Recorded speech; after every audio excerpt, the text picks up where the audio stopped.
Hi, everybody. Welcome to Being Heard. I think this is episode 5. I'll have to check that, as I always have to, because I can never remember. Today, we're going to talk about, well, if you phrased it in the form of a question, it would be, why does my amp have two volume controls? Not all amps do. And really, there's only one. There's gain and there's volume. And we're going to talk about those two channels in your amplifier and how to use them and what they're for. Now, I want to preface as I dig deeper into electronica that I am in no way an expert at any of this. I did a lot of plugging in back in the 90s. I played through pedals. I played with a drum machine. I played through various PA systems depending on the size of the venue. I was performing in the schools. So I was in auditoriums, a lot of lunchrooms, a lot of gymnasiums where the sound is terrible. I was by myself. I learned how to assess the sound based on what I heard from the stage. And you're going to hear a lot more about that kind of stuff as days go on and as episodes roll out, because that's one of the common things that we're up against when we are either a solo performer or small time band performing from the stage. And some of you may know any of this already. And that's kind of the point, is that I am not an expert. I'm relearning. And of course, 2 decades have gone by, and technology is different than what it was then. And so I don't have any kind of engineering degree or audio degree. There's a lot of science involved in how sound works, how speakers work, how they move, and you come up against that stuff as you're learning. And so I hope to share with you stuff that I learn. And please don't be surprised if I say stuff that might be a little wrong.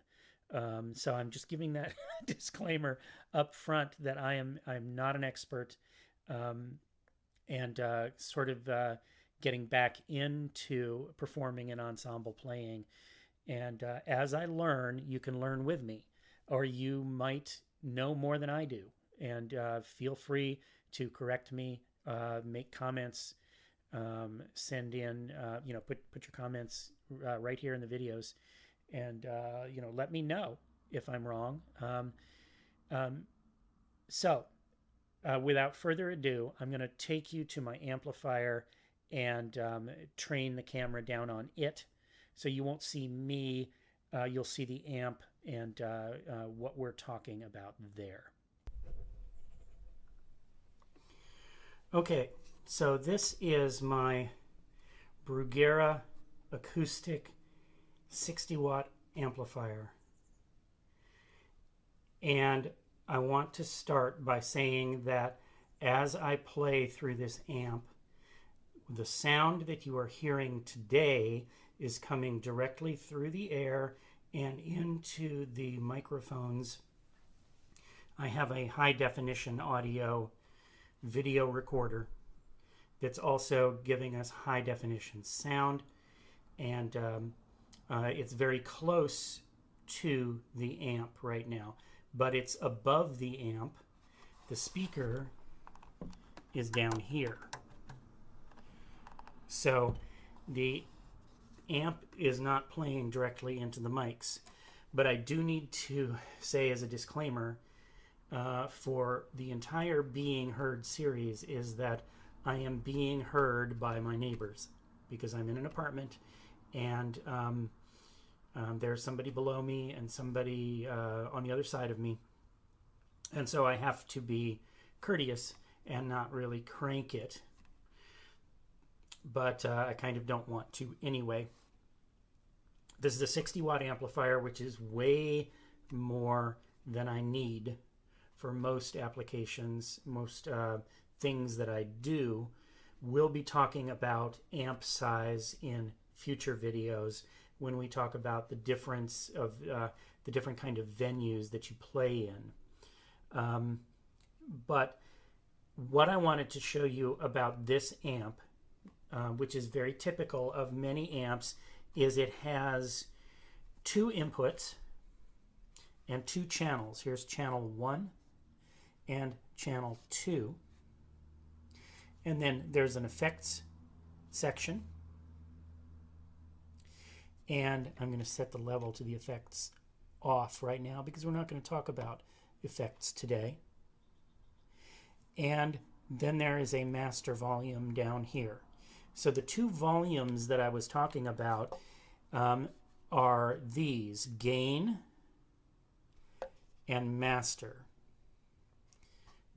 Gain is not volume.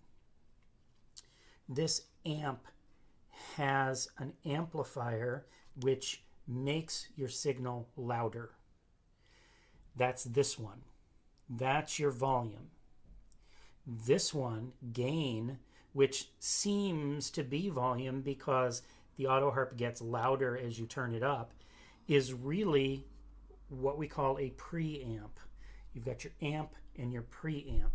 Many amplifiers have a built-in preamp, which raises the question, if I have a built-in preamp, do I need a separate standalone preamp before the amplifier? In other words, my Autoharp is plugged directly into this wire.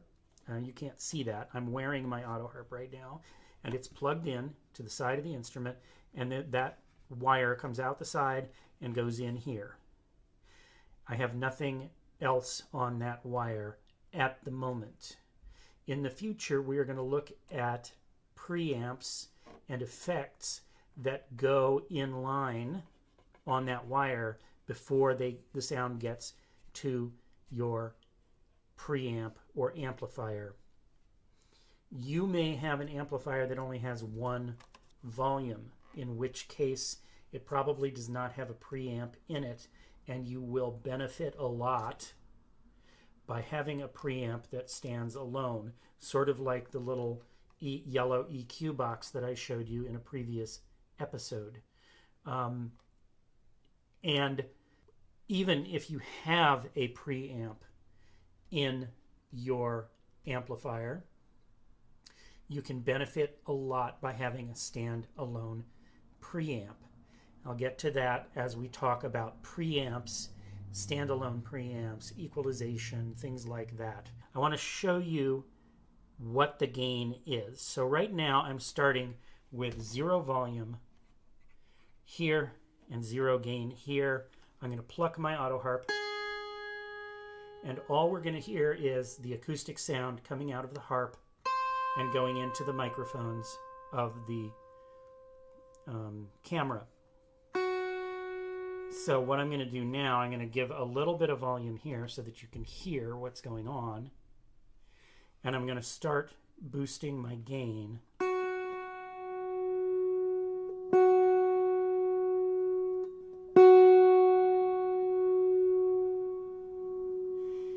The way you want to set your gain knob is you start turning it up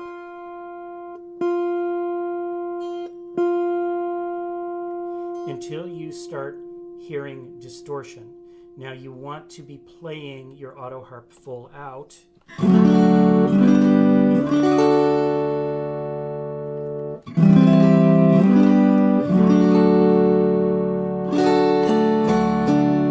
So one of the things that we're going to run into is I need 2 hands to play my Autoharp, and so I can't be turning this up while I'm playing. So I have to play, turn, play, turn. That's just the way it's got to be unless you've got an assistant to help you do it. So I'm going to start with nothing.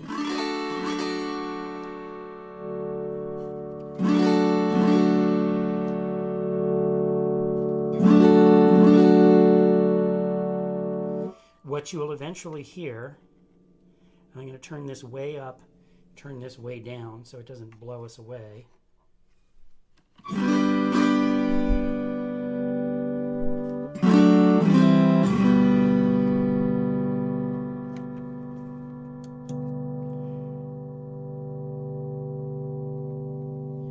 is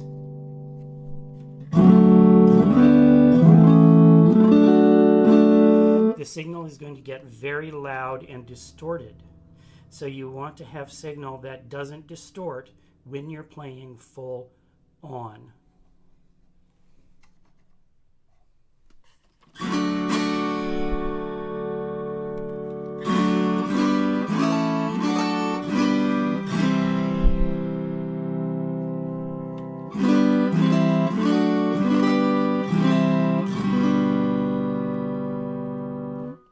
So I set my gain based on tone.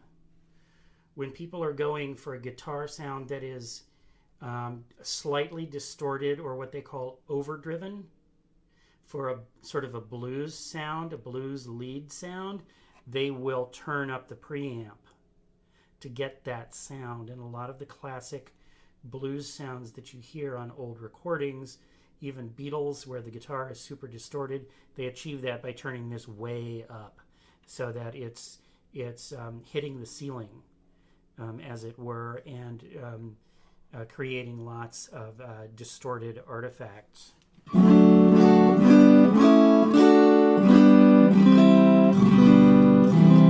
Kind of hard to get that sound coming out of this amp. This button makes it half the volume that it was before.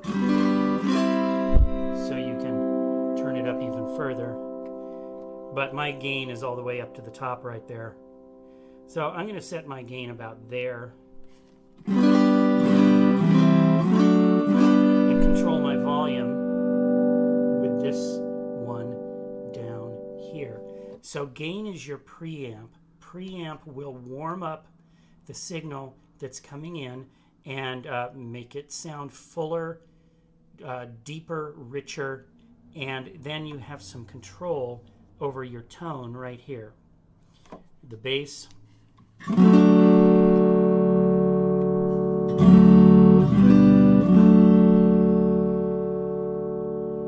mid,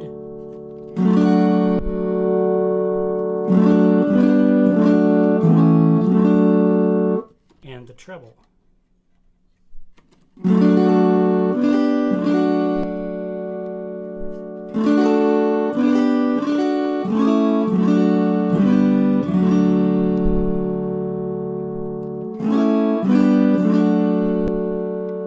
Now,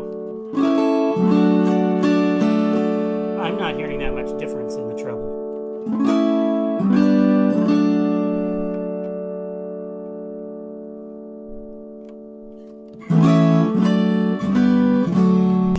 Sparkle as I turn that up, which brings us to an excellent point, and that is that if you need more control over your equalization, your bass, your treble, and you want to sculpt your sound more, you may remember when I showed you this box before, you could get more sparkle out by having this on your line and boosting your treble. This gives you more shaping capabilities by 7, 1, 2, 3, 4, 5, 6, 7 than this. This is a 3-band equalizer. This is a 7-band equalizer. And it gives you more control, and it gives you preamp boost. This one, however, only goes into an amplifier. You could not use this going into a PA system where you need a different kind of plug and different kind of impedance to do it. We'll be talking about impedance issues and plug issues and playing into a board on another series. We'll also be talking about boxes and shaping your sound with equalizers and other boxes later.